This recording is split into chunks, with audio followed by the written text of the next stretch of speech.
and foes and future educators. Welcome to the inaugural broadcast of WEDU's newest hit radio show that we're calling in. And you call in and we're calling this today, I Teach. What's your superpower? Here at FM 66.6 on your radio dial. This is a forum where all educators everywhere acknowledge that this is the only vocation that makes them reconsider all the names of their future children. I ain't gonna be having no Malachi, no way, Jose. And I'm your teacher, your host, along with my partner in crime. I'm a 1-2. Oh, I'm a good to see you. How's that grandbaby? Oh, growing like a little piggy. Yeah.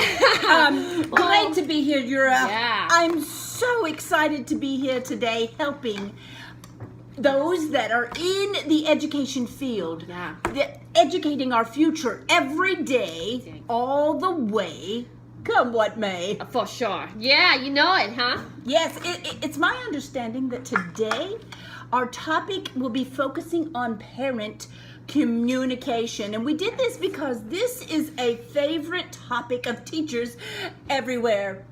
Not! Oh, I'm just getting word from my producers. Hold on just a second. That there are parents on the line demanding equal time. So my goodness. You know what? How about this? Let's go rogue today. Wanna?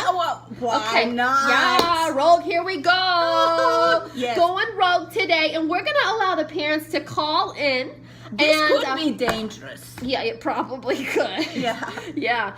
And we're going to allow them to call in, and the phone lines, wow, they're blowing up right now, and we're going to begin taking calls immediately. Let me get it. Yeah, we're ready. Looks like our first caller's on the line. Please go ahead and take it. Go ahead, caller. Absolutely. Let's see. Oh my gosh, this technology and Oh my goodness. I think here we go. Okay, caller on the line. Go ahead. Yes. Thank you so much for taking my call. I just wanted to report that some of these schools is unreasonable and are not accepting absence excuses. In fact, my little Jimmy, he couldn't go to school the other day because his father was gone, and I couldn't get ready because I wasn't feeling well myself, and I was in the bed with the doctor. Then they wouldn't even excuse him the next day. It's clearly their fault. Johnny was late. Then, because the bell rang before he got there, Lord, it's time they take some responsibility for this stuff. Well, caller, that is quite a predicament, isn't it? Perhaps, have you ever thought of investing in a good alarm clock and a case of Dayquil? Yeah. You're a pickup on line 2 with our next caller, Oh please. my goodness. Sometimes these people can be unreasonable. Yeah. Okay. Caller 2. Caller 2. I just want to let y'all know that my son Michael, he'll be at school today because his tooth was burning, and this is causing quite a bit of pain. The doctor said that he needed a cold can of pop to class until further notice, so that he can hold on his tooth until the swelling and the pain goes down. Thank you. An actual caller. Say, a can of pop on your tooth? Oh my Oh goodness. boy. I took biomed and Wow. anatomy, and I don't recall tutu ever being in the class vocabulary list. Oh. I know it's been quite a while, Shirley, but I'm not that out of touch, am I? That is something. Oh, thank you for your call anyway. Oh, my land. All right. Yes. I'm going to pick up on line 1. It's your next caller. Go ahead and take the caller. Okay, just a second. Hello, I have a question for all the teachers listening today. My child had strep throat and had to be out of school until she had taken all the antibiotics and was fever-free for at least 24 hours. This was the doctor's orders. I had asked the teacher if my child would still be receiving a perfect attendance award at the end of the year and was told in no uncertain terms, no. I was furious. I let her know it. Is there any recourse that I can take to rectify this unfair situation? Well, sir, with all due respect, your daughter was absent from school for several days by your own admission. But she was sick. Oh, yes, which requires her to be absent, absent from school. It's quite simple logic, really. If you just think about it. Oh. Oh, my Lance. Yes, go ahead. You're live on the air now. Hello. I've got a message from Mrs. Sargent if she is listening. Okay, I can't promise she is listening, but she is one of our regulars, so go ahead. Tell her that Johnny's homework was done today. He just left it at home. She can go ahead and give him credit for it. Oh my goodness. It remains painfully obvious today that you cannot fix stupid. We seem to have an epidemic of it around here. Oh,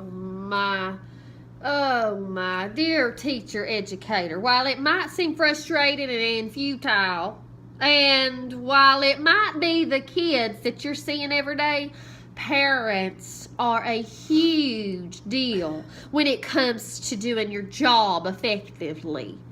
A parent can be an ally behind the scenes for you. Trust me, supporting our educational work and encouraging the children to trust in us and to take our lessons seriously.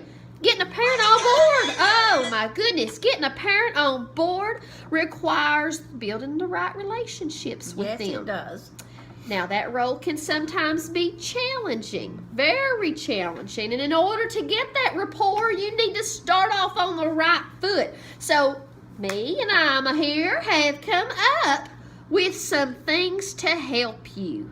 We have come up with some communication tools that will help prepare you to communicate with these parents. And we hope you'll use them in your classroom. Absolutely. A little prep work on the front end will play a big dividend in the end. One of the first things you have to do is to let your parents know. And what do I mean by that? Well, the best way to get a parent on board is to let them know what your intentions are. Honestly, openly, declare that you would like to work with them in order to further develop their child, to make them be the best that they can be. You could send a special introduction card at the beginning of the school year to establish that first point of contact. Postcards. What's a stamp? Tell parents that their support is appreciated. And if they do come up and support you, make sure that you remind them how very grateful that you are and what a difference that it's making for their child when you talk at your parent-teacher conference. Meetings or events, anything. Let them know. Absolutely. Yes. It's very important that you communicate often, not just every time little Bobby's in trouble, that you're communicating frequently with the parents. They like to hear what their child's been up to. Catching them being good. Always be looking for that. Share with them regularly, even weekly, if you can manage it. You know, believe it or not, they want to know if their child's learning and growing. This type of communication and contact is extremely important. You're sending out that weekly newsletter. You're informing parents about what's happening at your school, about the upcoming projects and events. Yes, events is good. They need to be there. But also, you need to translate everything. What do I mean by that? Well, many of our students today come from homes that don't speak English at home. So you need to make sure that they understand what you are telling them. And even if they do speak English, avoid education jargon. You know, the CBS. No comprendo. Oh, yes. And if you have to use it, please give them a definition of it. Define it clearly so they know what you are talking about. They like ARC, IEP, Yeah, all that stuff. It's ABCD, ridiculous, You know, really. it gets confusing. You need to tell the parents. It is. Yeah. Sure. You know, you also need to make positive calls. I mentioned that a little bit earlier, but I want to really emphasize, most parents dread a phone call from the school. They see the number and they're like, I'm not answering today. Yeah. Because it usually means the child's in trouble, you know? I remember Yeah. that time I got a spanking. Oh, no. Oh, yeah, it was really bad. But what if the phone call could actually be something good, you know, something that the parents are looking forward to? Call parents at regular times during the year and let them know how their kids are doing. Make it a goal for yourself. Say, oh, you know, at the end of every quarter, I'm going to make sure to call these parents. Always lead with good news, even if you have some bad news that you have to share afterwards. It's real important. Yes, that's the best way to do it. And Yeah. you need to listen to the parent. They know their child better than anyone. Parents know a lot about their own kids, and you can learn a lot from them if you just take the time to listen. Don't have a negative mindset. Pay attention. Yeah. If a child in your class seems to be performing well, but they think he's underperforming, they might be right. Do you think? Yeah, They might be sometimes right. you don't always know. That's exactly right. You can also learn a lot by asking questions yourself.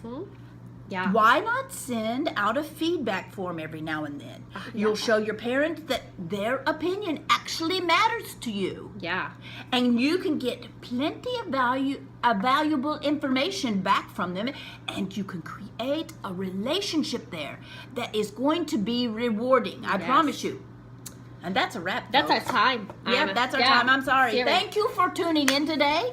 And Yeah. be sure and stop by the next time at FM 66.6 on your Yeah. FM dial for God. information about teaching tomorrow's trailblazers. We are signing off this time. Until next time, we are... You're a teacher. And I'm a 1, 2. Bye-bye. Bye-bye. See you next time.